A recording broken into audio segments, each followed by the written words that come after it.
1 अप्रैल से लागू होंगे इनकम टैक्स से जुड़े ये अहम नियम। जाने क्या है बदलाव। जैसे ही 1 अप्रैल 2025 से नया फाइनेंशियल ईयर शुरू होगा, आयकर से जुड़े कई महत्वपूर्ण बदलाव लागू होंगे। बजट में सरकार ने इनकम टैक्स, टीडीएस और स्टार्टअप से जुड़े नए नियमों का ऐलान किया है। तो चलिए जानते हैं कि ये बदलाव आपके टैक्स पर कैसे असर डालेंगे और आपको किस तरह की तैयारी करनी होगी।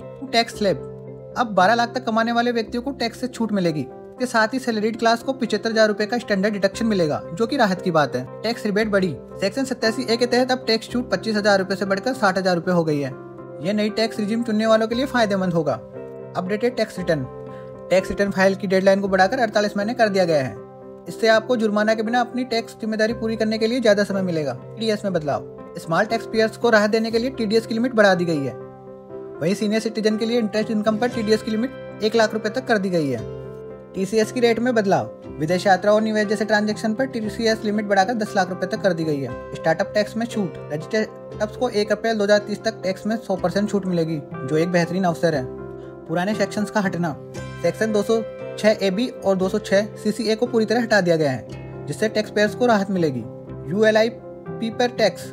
ULIP unit linked insurance plan पर 2.5 लाख रुपए से अधिक के प्रीमियम पर कैपिटल गेन्स टैक्स लगेगा। पार्टनरशिप फर्म पर नई सैलरी लिमिट। अब पार्टनरशिप फर्मों के लिए पार्टनर की सैलरी पर एक नई अधिकतम डिडक्शन लिमिट तय कर दी गई है।